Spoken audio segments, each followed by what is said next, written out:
Bonjour à toutes et à tous, bienvenue dans cette session 1 heure, un adhérent, une solution organisée par la TEP, un cycle de 10 webconférences où on donne la parole à nos adhérents pour présenter des solutions, des retours d'expérience sur un créneau d'1 heure. On a le plaisir aujourd'hui de parler avec la société CIMOP, membre de la TEP, de la solution Triton, solution de dépollution des eaux de ruissellement. J'ai pour m'accompagner Sandrine Noël et Benoît-Pierre Morel de la société CIMEOP qui pourront nous faire la présentation et répondre à vos questions. Donc, ça va se dérouler en 3 temps. Je vais vous faire un petit mot d'introduction.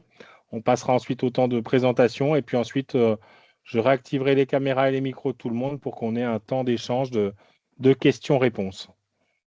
Donc, tout d'abord, qu'est-ce que la TEP? Donc, en fait, la TEP, c'est un syndicat professionnel qui regroupe les acteurs du traitement et de la valorisation des eaux à l'échelle du bâtiment et de la parcelle. On a initié cette série de webconférences en septembre dernier. À l'occasion des 5 ans du syndicat, on a organisé 10 webconférences pour mettre en avant les solutions et savoir-faire de nos adhérents. Et on est aujourd'hui dans la dernière webconférence de ce cycle. Donc, la TEP, qu'est-ce que c'est? C'est 32 adhérents qui sont engagés, dont 20 nouveaux membres sur les 5 ans de création, de mise en place, où on est sur 3 thématiques. La TEP couvre 3 thématiques principales: la séparation à la source et l'assainissement non collectif, tout ce qui est gestion durable et intégrée des eaux pluviales à l'échelle de la parcelle, et tout ce qui est valorisation des eaux non conventionnelles à l'échelle du bâtiment et de la parcelle. On regroupe à la fois des industriels fabricants, mais également des sociétés de services qui vont du bureau d'études spécialisé jusqu'au vidangeur qui fait l'entretien et la maintenance des systèmes d'assainissement, passant par les distributeurs. Donc, au-delà d'être un syndicat professionnel qui défend et qui porte la voix de la profession, on est véritablement devenu un syndicat de référence avec un véritable centre de ressources pour comprendre et agir sur nos thématiques, puisqu'on a créé plus d'une centaine d'outils. Il y a plus d'une centaine d'outils qui existent au sein de la TEP et notamment plus de 70 vidéos sur notre chaîne YouTube sur laquelle vous pourrez retrouver le replay de la webconférence de ce matin. Donc, parmi les outils et les supports qu'on développe, 3 outils intéressants à mettre en avant ce matin. On a réalisé en 2025 un dossier thématique sur la gestion durable et intégrée des eaux pluviales, donc sujet qui nous concerne spécifiquement ce matin.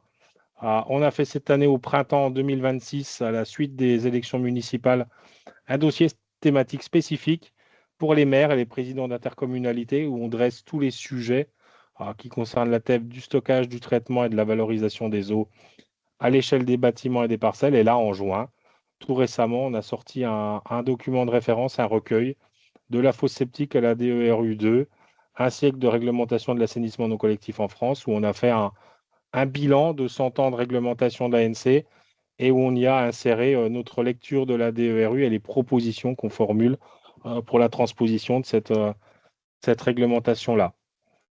Donc, au niveau de la TEP, on porte 10 propositions pour développer le stockage, le traitement et la valorisation des eaux, avec tout d'abord un premier grand objectif, une première grande proposition qui est de permettre à tous les Français de s'adapter dès aujourd'hui et de changer leurs habitudes en accélérant la sobriété des usages de l'eau pour tous les acteurs. Ensuite, développer nos thématiques, donc avec notamment stimuler la réhabilitation de l'assainissement non collectif, reconnaître la récupération et utilisation d'eau de pluie comme une véritable solution participative à la gestion des eaux pluviales et développer à l'échelle du bâti la valorisation des eaux non conventionnelles. Et pour ce faire, on a plusieurs leviers d'action avec l'intégration d'une étude de faisabilité dans le cadre du code de la construction, avec des attestations de conformité des installations à la mise en service, avec une pérennisation de tous ces ouvrages, avec une obligation d'entretien et de maintenance, et de faire rentrer le sujet de l'eau dans le sujet global de la transition écologique, comme on peut le faire avec l'énergie, avec un volet eau dans le carnet d'information du logement, un diagnostic des performances hydriques, comme il existe aujourd'hui un diagnostic des performances énergétiques du bâtiment. Et pour ce faire et permettre aux Français d'accélérer tout ça, l'intégrer dans les différents dispositifs d'aide qui existent et notamment intégrer l'eau dans le dispositif France Rénov'. Donc voilà pour nos propositions. Donc vous pouvez retrouver gratuitement sur notre site internet toutes les publications de la TEP, hein. Tous les documents sont en libre téléchargement sur notre site internet et n'hésitez pas à les consulter. Et il me laisse maintenant à céder la parole à Sandrine et à Benoît Pierre et d'arrêter le partage. Voilà.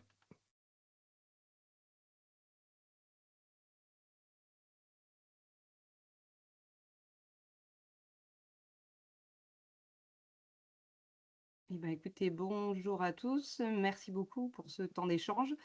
Donc, on va vous présenter donc avec Benoît Pierre une présentation donc sur la solution Triton, donc une solution de dépollution des eaux de ruissellement.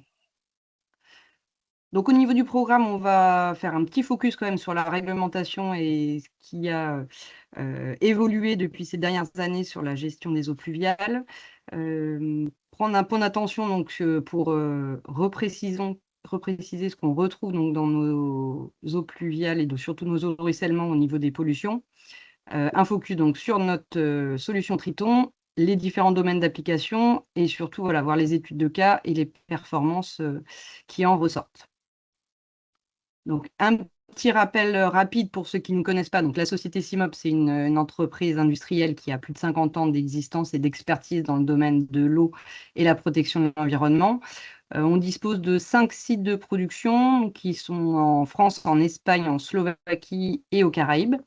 Nous avons plus d'une centaine voilà, de collaborateurs au sein de la société CIMOP et on intervient donc, dans différents domaines d'application, donc principalement les eaux usées, avec la proposition de solutions en filtre compact, microstations, traitement des graisses et fausses toutes eaux pour de l'assainissement individuel, semi-collectif et collectif jusqu'à 1000 équivalents habitants. Nous intervenons donc également donc, dans les eaux pluviales pour la proposition de solutions donc, de stockage, de réutilisation et récupération d'eau de pluie, de traitement et de dépollution avec des équipements de type séparateur hydrocarbures, décanteurs particuliers et séparateurs hydrodynamiques, et également dans la régulation de l'eau. Nous intervenons également dans le domaine d'activité de la voirie et réseau avec des solutions de relevage, donc relevage standard ou sur mesure, des regards d'assainissement et des produits de sol. Et je vais passer la parole à Benoît Pierre pour la partie cadre réglementaire. C'est moi. Donc, un petit rappel au niveau de la nomenclature, de la dénomination, tu peux mettre ton diaporama, s'il te plaît. Je ne vois plus. Non. Voilà, ça va être mieux. Il y a Jean-François qui lève la main, c'est un peu tôt, non? Il y a un problème de son. Ah. Ça doit être bon. Là, c'est bon? Tout le monde m'entend ou pas? Il y a encore de l'écho? Écho, ouais. Bah, t'as coupé tes haut-parleurs? C'est bon. Ok. Là, c'est mieux? Ça a l'air. Oui, c'est mieux. Donc, bonjour à tous. Désolé pour l'effet sonore. Donc, voilà, un petit rappel de la dénomination des différents types d'eau qui viennent à la base du ciel. Donc, l'eau de pluie, c'est l'eau qui n'a touché aucune surface où l'humain a pu mettre le pied, comme dirait l'autre. Donc, ces eaux-là, elles sont considérées comme à valoriser, on peut les stocker, les réutiliser, de plus en plus d'ailleurs au terme au final des mois avec tous les arrêtés et les décrets qui sortent, qui sont sortis. L'eau de ruissellement, c'est l'eau qui est cette fois à toucher les surfaces au sol et qui viennent s'y charger des polluants qui y sont présents. Donc là, cette fois, il faut la traiter avant de l'infiltrer ou la rejeter avec régulation de débit au réseau d'eau pluviale, les eaux pluviales étant le mélange des deux. Pas uniquement à la parcelle. Moi, je considère que l'eau à la parcelle, c'est la parcelle particulière, mais aussi la parcelle industrielle ou la semi-collective. Une fois qu'on ramène la voirie, là, c'est encore une autre musique et on peut uniquement la gérer uniquement en termes de flux. Donc, le cadre réglementaire a été sérieusement renouvelé dans les 10 dernières années. Donc, le panorama que je vous propose, c'est en 2015, avec l'arrêté ministériel de 21 juillet qui met en évidence l'utilisation des eaux, la gestion des eaux le plus en amont possible. Donc, on arrête le tout réseau, le tout rejet le plus loin possible pour en être débarrassé. Et quand elles sont économiquement viables, technico-économiquement viables, on tente de les prioriser. En 2017, on a l'AST qui a réussi à sortir le mémento technique tant attendu, qui met enfin le bio sur la tête à l'instruction technique de 1977, la tête sur le bio, de l'instruction technique de 1977, et qui arrête donc la technique de méthode de CACO pour calculer la pluviométrie à très grande échelle. Et on a surtout une conjugaison de la notion de dépollution et de gestion des flux. En 2021, on a le plan national de gestion durable des eaux pluviales qui parle d'aménagement du territoire et qui instaure la GEPU, donc les ruissellements urbains, et la GEMAPI, on est plus en milieu rural. Là encore, les collectivités ont un peu de mal à se l'approprier, ces deux notions, c'est toujours en cours. Et aussi, ce plan préconise la formation des acteurs du métier. En 2023, sort là aussi dans la douleur le fascicule documentaire de l'AFNOR, qui reprend, donc, comme l'AST en 2017, la notion de dépollution et de gestion des flux qu'il faut conjuguer pour réussir à faire une solution globale, et que l'une sans l'autre, on n'arrivera pas à grand-chose. Et ce fascicule explique également, essaie de faire justement un point sur la pollution qu'on a à traiter, tente de regarder les solutions qui existent, comment on peut les évaluer, est-ce qu'elles sont toutes adaptées à tous les types de pollution, et notamment, par exemple, le séparateur d'hydrocarbures, comme ce document fascicule documentaire et traite des eaux de ruissellement normales, urbaines, sur surface non industrielle, les séparateurs d'hydrocarbures, par exemple, ne sont pas considérés comme une solution, car ils sont dédiés à des sites très particuliers. Et on a aussi dans ce fascicule la notion de prise en compte de la pluviométrie locale. Donc, c'est encore un coup d'épée sur la méthode de CACO. Et enfin, suite à la canicule de 2022, il y a le plan eau qui est sorti, qui renforce la protection des aires de captage. Donc, on n'infiltre pas n'importe quoi, n'importe où, surtout si c'est des eaux de ruissellement, et qui prône la renaturation, la désimperméabilisation des sols.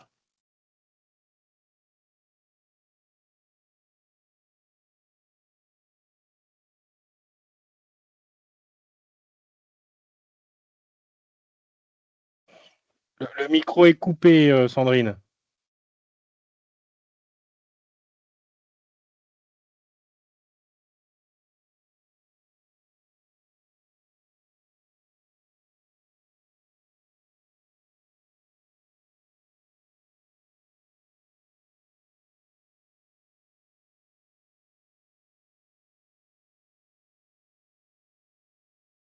On n'a plus le son.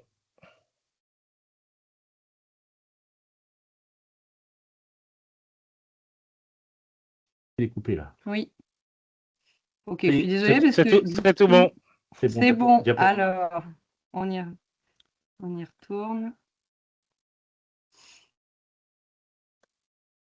On y retourne. Excusez-moi, voilà, la manipulation sur l'ordi ne se fait pas automatiquement. Donc, ce qu'il en a découlé, en fait, la loi AGEC, c'est le décret GPI qui est spécifique concernant la prévention des pertes de granulés de plastique industriel et ce qui nous affecte particulièrement sur la gestion des eaux de ruissellement, parce que c'est vraiment des déchets très perturbateurs qu'on retrouve énormément sur les sites industriels et notamment, il y a obligation depuis janvier 2022 que tous les sites de production, de manipulation ou de transport de GPI doivent être dotés d'équipements de prévention de leur rejet et d'avoir des dispositifs de confinement et de récupération. Et donc, on vous présentera par la suite effectivement que la solution Triton va vraiment dans ce sens-là. Donc, je repasse la parole à vous. C'est bon. Non, c'est là. Donc, un petit point sur les eaux de ruissellement, donc celles qui ont touché le sol. Donc, on a fait un tableau qui n'est pas si simple, mais bon, il sépare dans première partie haute le ruissellement industriel, donc avec ses stations de distribution de carburant, aires de lavage, ateliers méca, industrie de plasturgie. Dans ces cas-là, on remarque, j'ai pas mis les concentrations pour être synthétique, mais les connaît. Donc la pollution qui arrive en premier, c'est les microplastiques, puis les MES et enfin les hydrocarbures. Les hydrocarbures, encore une fois, c'est assez restreint les sites qui sont vraiment concernés. Même les déchetteries, c'est assez faible. Et on en trouve assez peu sur la plasturgie et le centre de compostage. La partie médiane du tableau, c'est le ruissellement en surface inaccessible. Donc là, la réutilisation, on espère stocker et pouvoir réutiliser. Là, on trouve des poussières et des microplastiques.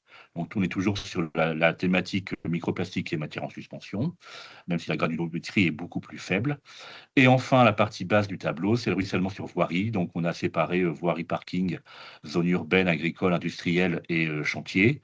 Et là, encore une fois, la problématique en termes de pollution, c'est toujours les microplastiques, puis la MES, et assez loin derrière, tout ce qui est huile, solvant, hydrocarbures. Donc, Triton, en fait, dédié à piéger les deux premières particules, pollution décrite, le microplastique, puis les matières en suspension. Donc, dans le fascicule de l'AFNOR de 2023, dont je vous ai parlé tout à l'heure, on explique les modes d'évaluation des solutions de dépollution des eaux de ruissellement. Il y a une analyse critique, j'imagine que certains d'entre vous le connaissent, ce document, et il y a aussi la notion de comment évaluer ces solutions. Donc, dans le document, on écrit qu'on peut soit faire une simulation numérique, soit par des essais. Dans tous les cas, une vérification ne permet de valider que le cas testé. Un site donné ne permet pas d'extrapoler très largement. Tu peux mettre en diaporama, c'est tout petit maintenant. Et donc, nous, CIMOP, avec Triton, on a choisi en 2019 de s'engager dans la démarche ETV, qui est un programme porté par l'ISO 14034. Donc, c'est mondial. C'est plus très porté en Europe depuis 2023-4. Il y a la Commission européenne qui portait et puis qui s'est un petit peu mis en retrait là-dessus. Mais ça reste un programme mondial prisé. Et en France, on est parti sur une évaluation là in situ cette fois. Donc le TV, c'est en labo. L'ATEX permet de tester un site donné. Et donc, on le suit depuis plus d'1 an déjà. Et donc tout à l'heure, je vous parlerai des résultats. Donc sur l'intérêt de l'ATEX et du TV, c'est que tous les documents sont publics, soit sur le site CIRC-ABC de la Commission européenne, soit sur le site du CSTV.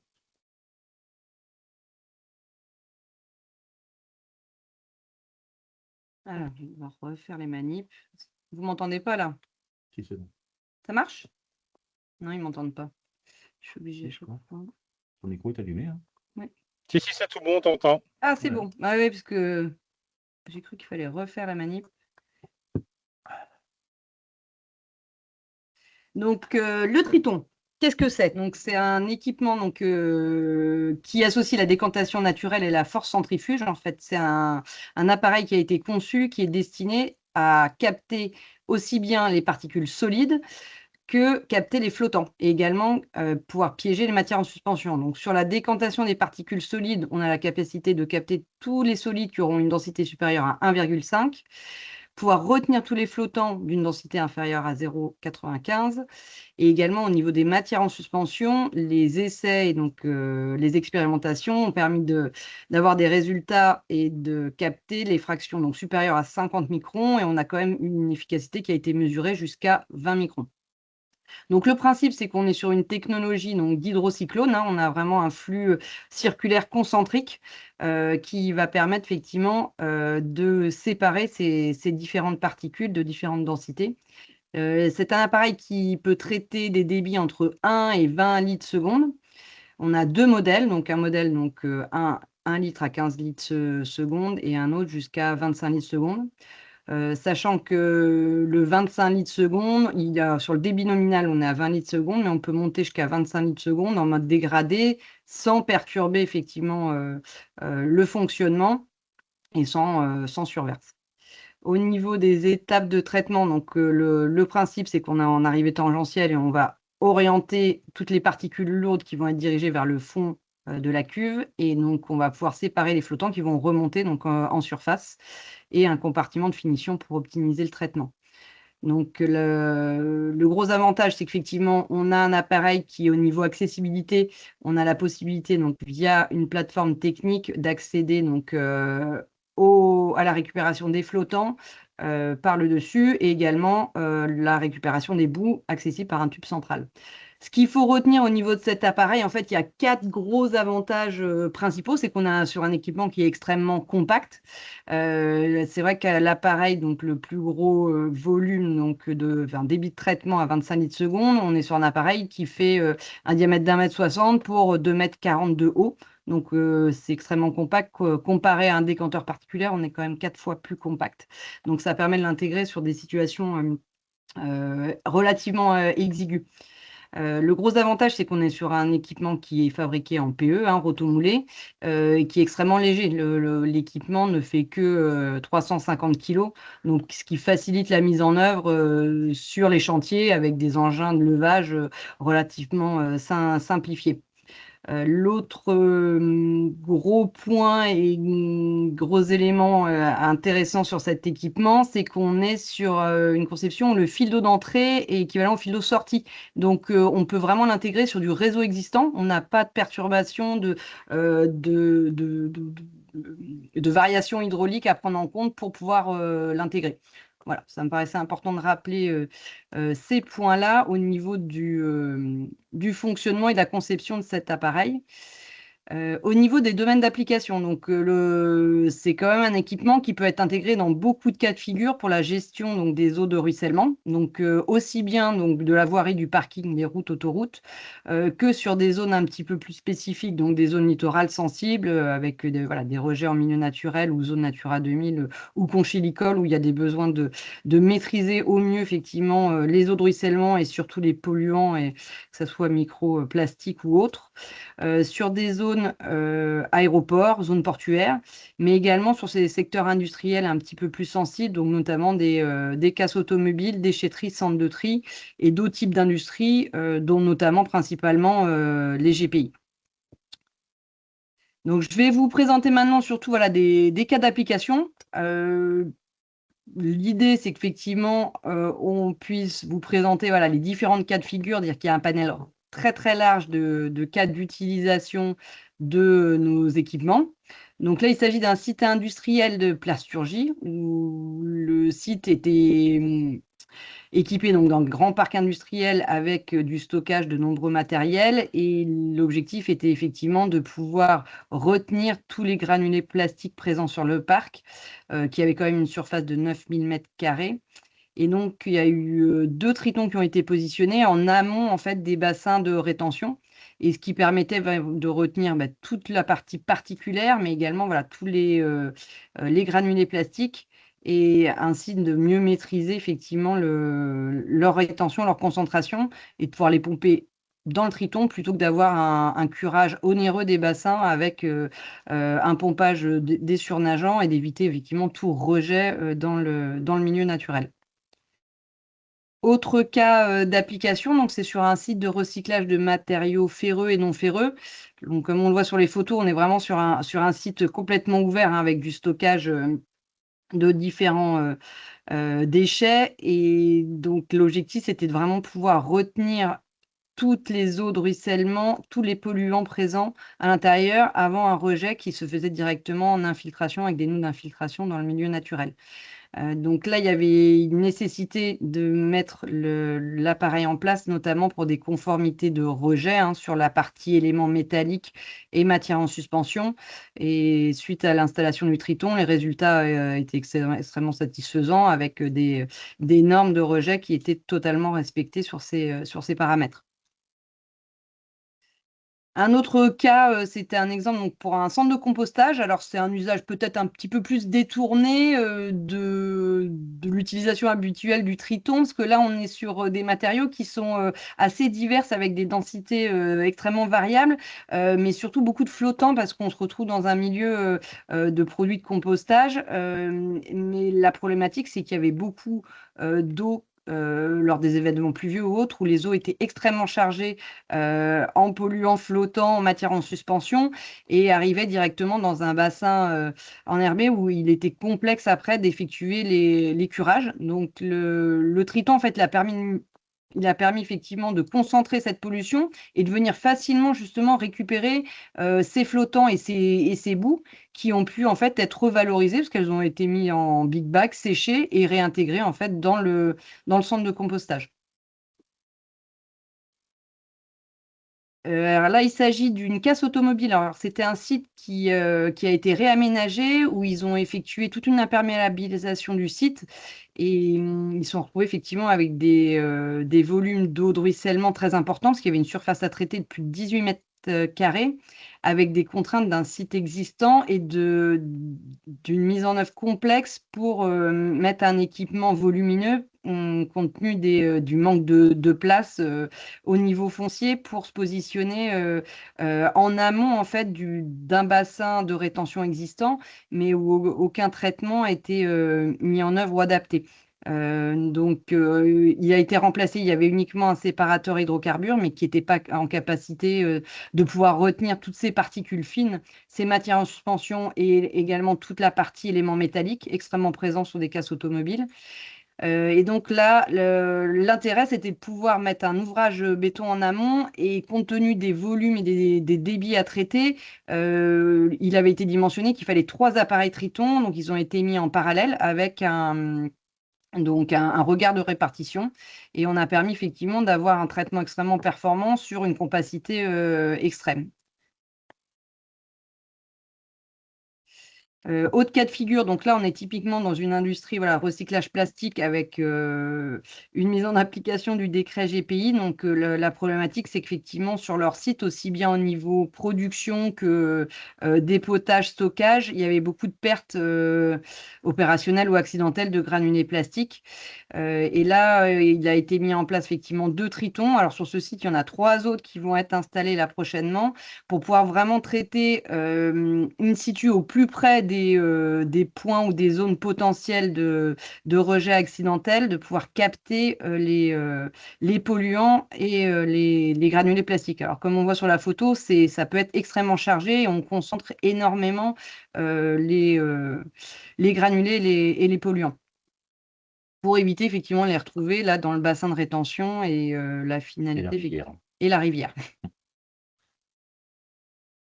Un autre cas d'usage, donc là, c'est l'installation d'un Triton sur un centre de transit et de traitement de déchets, principalement papier, carton, qui sont mis en balle et compactés. Mais c'est vrai que c'est des sites où on a des zones à ciel ouvert qui sont très, très importantes et donc des eaux de ruissellement qui peuvent se retrouver extrêmement chargées. Donc là, on avait une très, très grande surface à traiter. Et donc là, il y avait un bassin de rétention en amont, compte tenu de la surface à traiter, mais les rejets étaient non conformes au niveau de ce site ICPE classé. Et donc, l'Adréal a demandé une mise en conformité. Et donc, le Triton a été installé et a permis effectivement de traiter le résiduel des eaux non conformes, donc notamment sur les paramètres MES, hydrocarbures, DCO et métaux. Également, il faut savoir que Triton peut aussi intervenir pour le traitement d'eau de chantier, donc notamment sur des eaux d'exor. Donc là, c'est un exemple de chantier de la gare du Grand Paris-Est, où a été mis en place un débourbeur pour vraiment capter les matières lourdes et macro-déchets en amont, et 3 tritons qui ont permis de capter tous ces polluants d'eau d'exor avant de les rejeter donc, sur le réseau d'eau pluviale. Donc ça a permis effectivement de gérer un chantier qui était en conformité au niveau de la partie gestion environnementale des eaux. Et également, il faut savoir que sur les différentes législations, et notamment aussi à l'étranger, on a une obligation de pouvoir capter et traiter les eaux de ruissellement de voirie avec une granulométrie qui doit être relativement fine. Donc, il y a différents cas d'usage, et là, notamment sur une zone urbaine, parking écoquartier avec un passage véhicule très très important, a été mis en place un triton et on a permis effectivement de mesurer et de voir sur un débit de traitement là, régulé la captation de de ces particules et toutes les polluants, donc que ce soit voilà, des résidus de pneumatiques, des éléments métalliques et les matières en suspension avant rejet donc dans le réseau d'eau pluviale. Et je repasse la main à Benoît Pierre pour nous présenter maintenant les performances obtenues.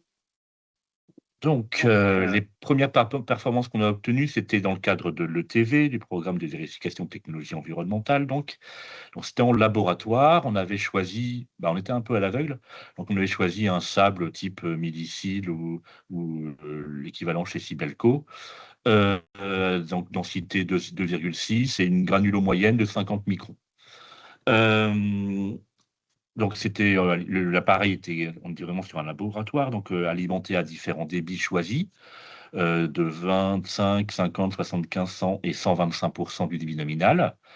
Et on a demandé au CSTB, donc on n'avait pas le droit d'y aller, de mesurer les performances de l'appareil à différents débits sur différents types de granulos.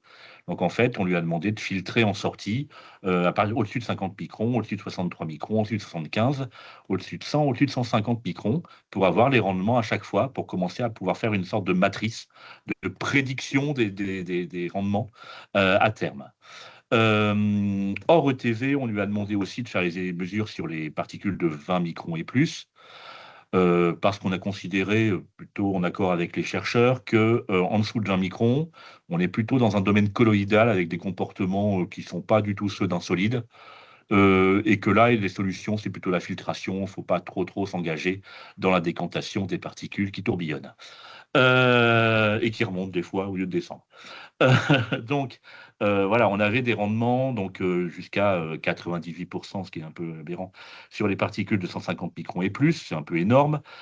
Juste en comparaison, un séparateur de liquide léger, donc l'hydrocarbure, comme on dit, c'est connu pour commencer à piéger au-dessus de 200 microns. Donc, c'est vraiment une catégorie d'appareil à part. Ça ne veut pas dire que ça ne sert à rien, c'est juste pas le même domaine d'application.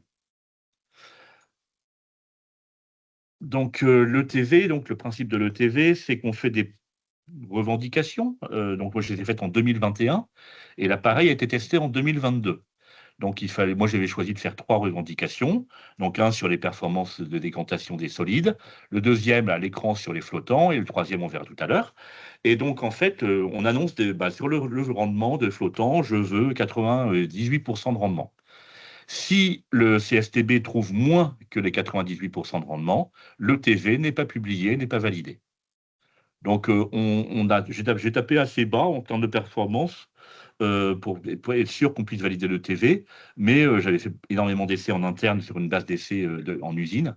Et donc, on avait annoncé 98% de rendement sur les flottants et le CSTB a trouvé 99,9%. Donc, c'était plutôt une bonne nouvelle. C'est-à-dire sur les GPI, des granulés plastiques industriels, on est sûr qu'on va grosso modo tout piéger. Et la dernière revendication que j'avais faite, c'était si l'appareil est plein à 50% de particules et que j'ai un débit de pointe qui arrive, quelle sera la remise en suspension des solides piégés? Là, j'avais été précautionneux. J'avais dit qu'on aurait au pire un relargage de 10%. Et en fait, le CSTB nous a montré qu'on avait un relargage maximum, un impact sur les rendements de l'appareil de maximum 2%. Donc, une fois que c'est piégé, ça ne ressort pas trop. Après, ces performances, comme vous l'avez vu sur la diapositive avant, le rendement est d'autant meilleur que les particules sont denses. Ouais, le sable, c'est super dense, et que les débits sont pas très importants.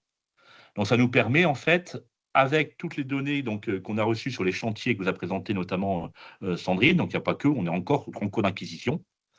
On a encore la correction des valeurs. Donc là, ça fait un peu peur, mais on va essayer d'expliquer ça. On a encore un peu de temps. Donc, c'est bon. Donc, en fait, sur tous les chantiers qu'on vous a présentés, on a identifié qu'il y avait différentes familles de densité de particules. Donc, les microplastiques, c'est inférieur à 1. On les a testés un peu partout et oui. Donc, c'est la courbe jaune qui est en haut. on a bien autour de 100% de rendement. Il n'y a pas de surprise, que ce soit sur chantier, sur industrie de plasturgie ou en laboratoire avec le CSTB.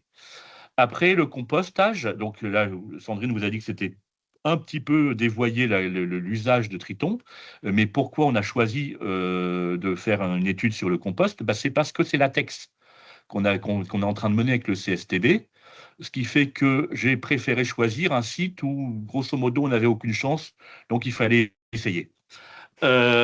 Donc, on a pris le compost, on s'est dit, voilà, si ça ne marche pas, on n'aura pas de surprise. Et finalement, ce n'est pas formidable. Donc, c'est les courbes oranges qui sont plutôt à gauche du graphique. Donc, si on prend toutes les particules, y compris les colloïdes, donc particules supérieures à 0 micron, c'est la courbe du bas, à débit 1 à 2 litres seconde, on tourne autour de 50% de rendement quand même sur ces particules qui décantent, qui restent plutôt entre deux eaux. Et vers 10 litres seconde, on arrive toujours à décanter, grosso modo, mais malheureusement, la granulo est très très faible sur ces matériaux. Si on prend plutôt au-dessus de 63 microns, ce qui est en général la cible pour la décantation, on arrive sur la courbe en trait plein qui commence à 95% de rendement à des très petits débits et qui arrive quand même jusqu'à 55% à 10 litres seconde. Donc aujourd'hui, un séparateur d'hydrocarbures passe la route, passe son tour, c'est pas son boulot. Un décanteur particulier, ça aurait pu être une solution. Comme disait Sandrine, il faut 4 fois plus grand qu'un Triton pour avoir les mêmes résultats. Et en l'occurrence, c'est le site où on a montré les photos. Là, on était près d'un mur engoncé entre deux bâtiments. On n'avait pas trop le choix. Et comme en plus, on a une couverture assurantielle grâce à la pratique de latex avec le CSTB de 100%. C'est-à-dire que quoi qu'il arrivait, les assurances couvraient le site et le fabricant, ce qui est quand même pas mal. Donc, on s'est permis de tester quelque chose qui n'était pas vraiment prévu au programme. On revient maintenant dans des densités au-dessus de 1,5, donc de 1,5 à 1,7. On s'est rendu compte que là, c'est les autres voiries de déchets urbains et de déchetterie. Alors, les déchets de voirie, c'est un peu compliqué parce que là, on a une granulo qui s'avère autour de 16 à 25 microns en entrée. Donc, on ne fait pas des miracles fabuleux, ça, il ne faut pas se cacher. Par contre, dès que ça dépasse 50 microns, on chope 95% des particules. Donc, c'est les courbes bleues. Donc là, pour l'instant, on est toujours en cours d'acquisition. C'est les voiries en Allemagne, là, où on a montré les photos, et certaines déchetteries. Donc là, pour les au-dessus de 63 microns, on a quand même des rendements autour de 80% entre 1 et 5 litres seconde en entrée. Bien sûr, dès qu'on part sur les colloïdes, là, on tombe à 30-40%. On ne s'attendait pas à beaucoup plus. Mais bon, ça nous permet de valider les connaissances qu'on avait. On monte encore en densité, donc là, forcément, on n'a pas beaucoup de points, mais c'était l'industrie papetière, parce qu'on a des mesures en cours, mais pour l'instant, on n'a pas beaucoup de valeurs qui nous sont remontées.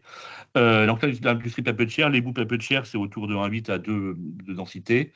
Et là, on est au-dessus, autour de 12 litres seconde en entrée, et des particules qui sont moyennes de 50-60 microns, et on arrive à déjà un rendement de 71% sans difficulté majeure.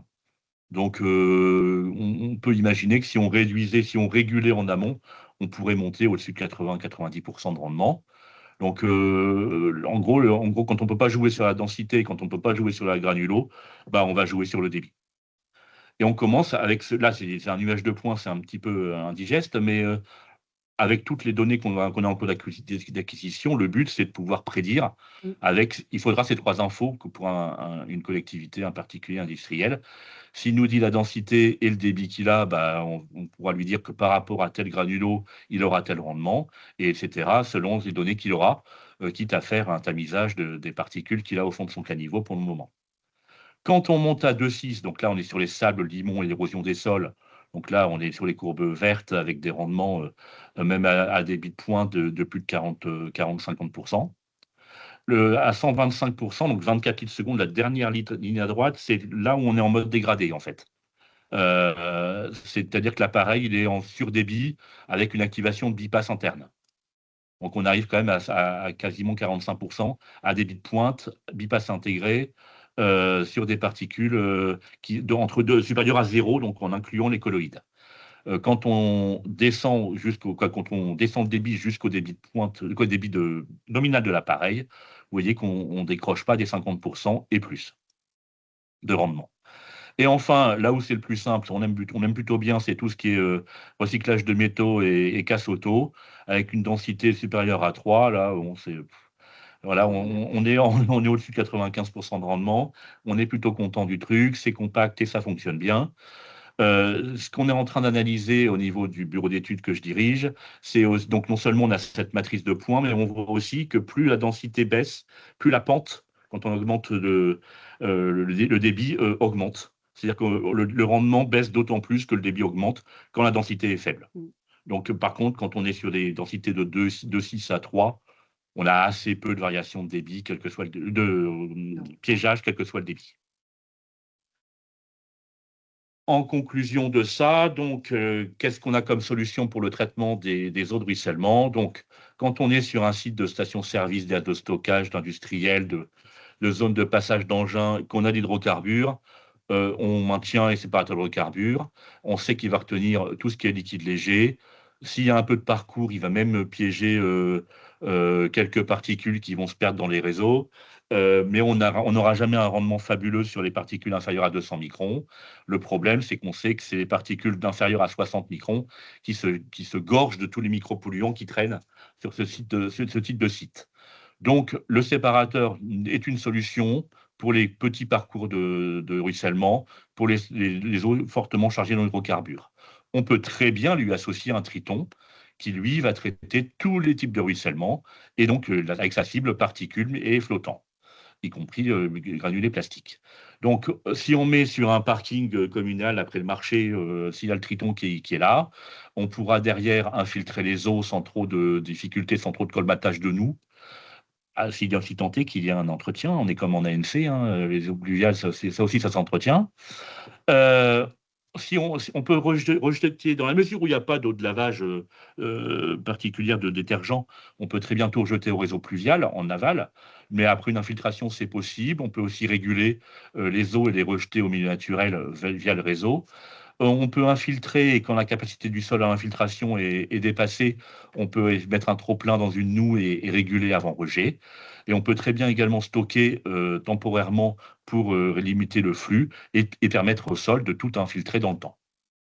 Donc il y a plusieurs. Le Triton, c'est une partie de la solution. Comme à chaque fois, on peut mettre un séparateur avec un décanteur après. Mais après, le sol est également une super solution, tout dans la mesure où on arrive à réguler, à gérer nos flux.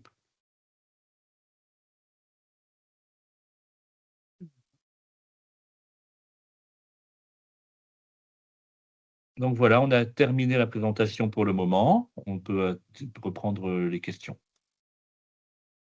Merci Sandrine, merci Benoît Pierre, c'était très très très complet. Et effectivement, on peut passer un temps, il nous reste un quart d'heure pour des questions, réactions, commentaires. Vous avez tous vos caméras et vos micros, tous vos caméras ouvertes et la possibilité d'activer vos micros, donc n'hésitez pas.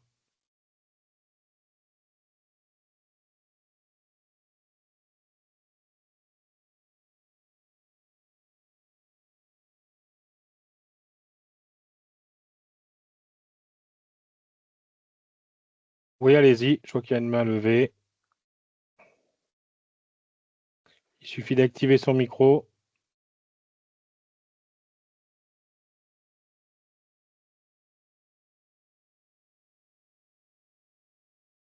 Les consommations électriques.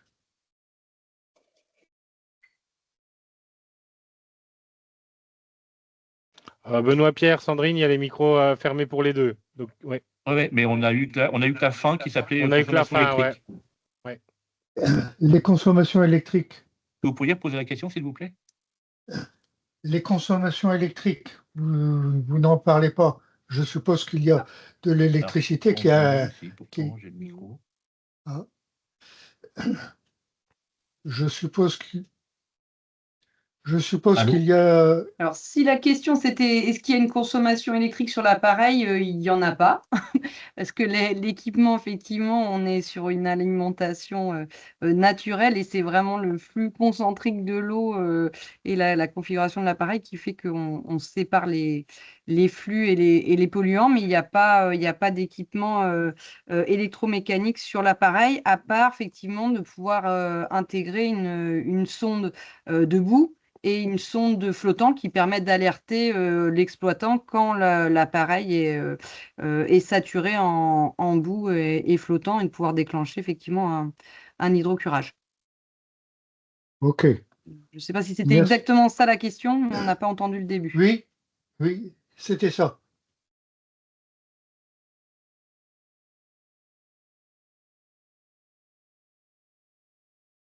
Est-ce qu'il y a d'autres questions? Des points qu'on n'aurait peut-être pas abordés. Alors, c'est vrai qu'on ne peut pas parler de tout, mais on est à disposition, il n'y a pas de souci. Oui, il y a une question. Oui, Dimitri. Oui, bonjour, vous m'entendez? Oui, très bien. Dimitri. Petite question, oui. Je suis dans un bureau d'études en VRD notamment. Est-ce que vous pourriez remettre le tableau des capacités du Triton? Et notamment, je crois que j'ai vu qu'il y avait deux gammes de disponibles, a priori. Oui. Et après, donc, vous parlez en mètres cubeurs, ou enfin en litres secondes de débit capacitaire en entrée, c'est ça?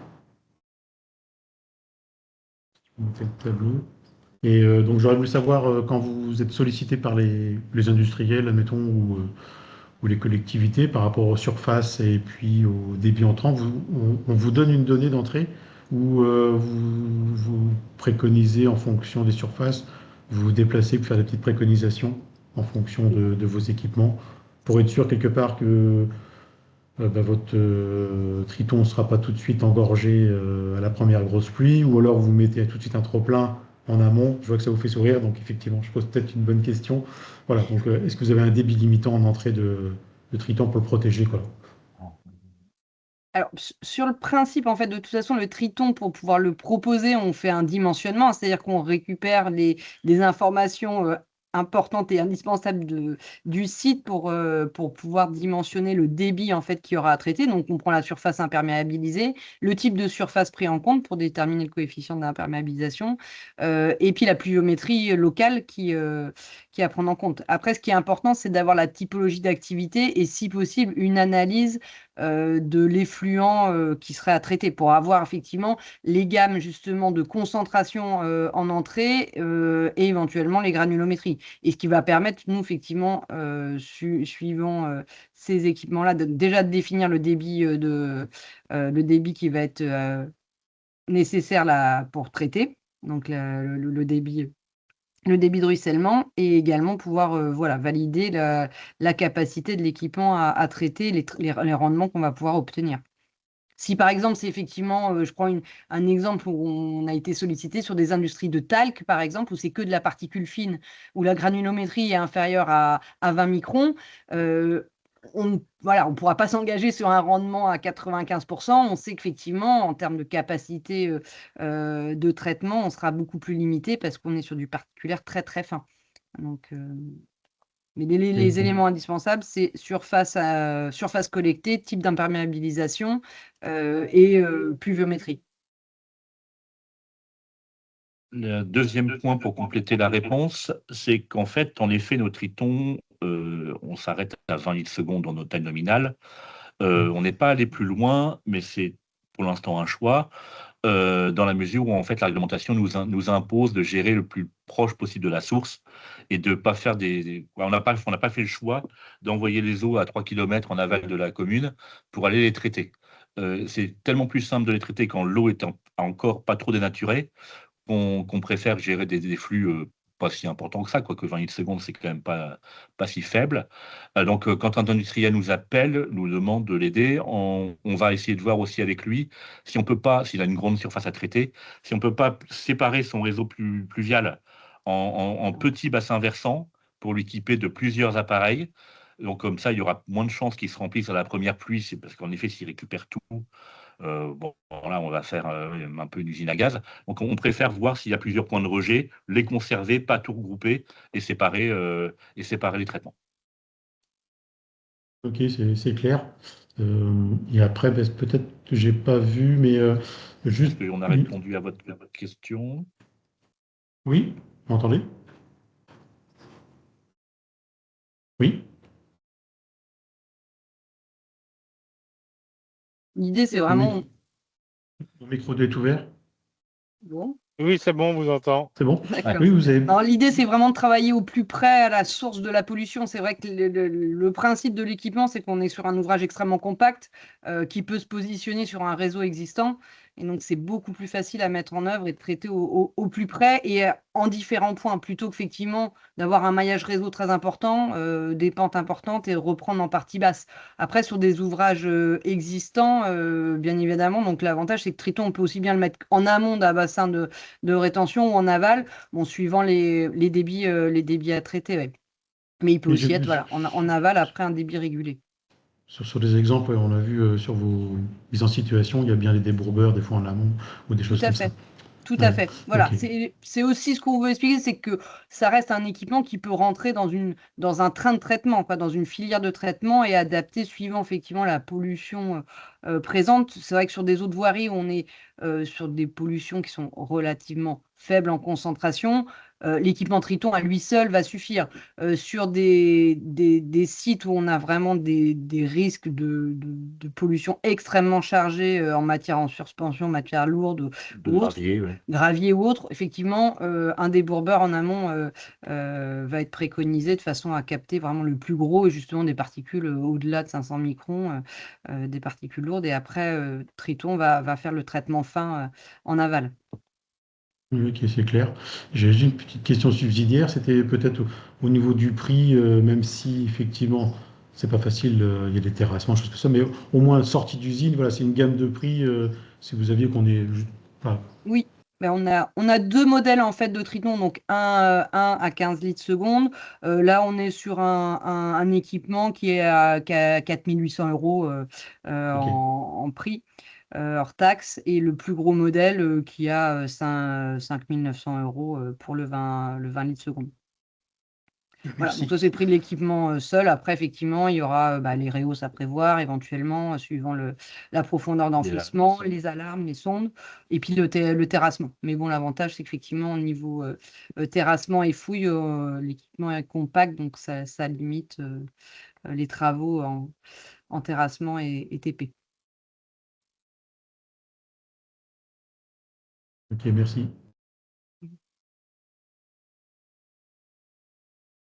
Une question. Et Christelle? J'avais une question. Enterrer sur la vide, tu prévoir l'assemblage en cas de. On entend très très mal la question. Ouais. J'ai une petite question pour la mise en œuvre. Faut-il prévoir, en cas de présence de nappe en sol, un sanglage, On n'entend un pas. remblaiement? Ah, rien entendu là. Christelle, est-ce qu'on peut vous permettre de répéter ou parce que le micro a l'air d'être activé, mais on n'entend pas. Sinon, je vais écrire. Oui, on peut. Éventuellement, vraiment. Sinon, le mettre dans le chat. Et puis...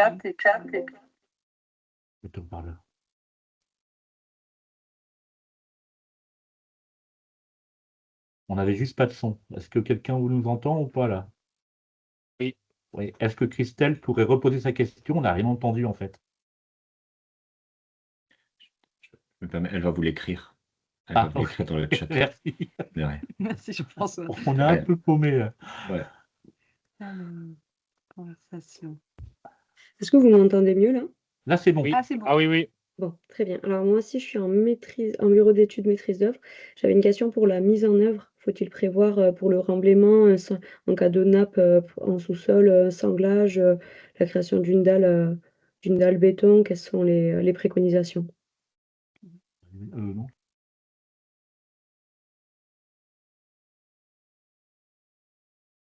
Il n'y a plus de micro activé. Benoît Pierre, il faut réactiver ton micro.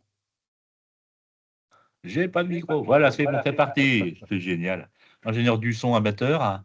Euh, donc, en fait, là, pareil, il supporte 600 mm de remblai sans dalle de reprise des charges. Il supporte la nappe jusqu'au filet d'entrée ou de sortie, vu que c'est le même niveau.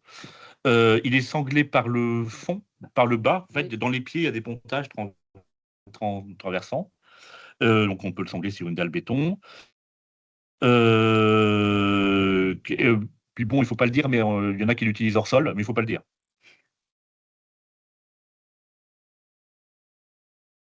Donc hors sol, ça tient aussi, mais bon, on ne sait pas quelle durée pour l'instant. Donc.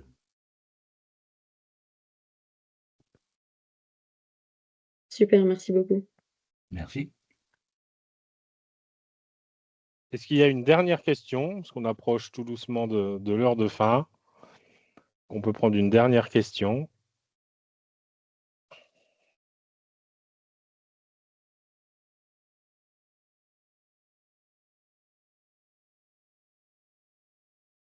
Non.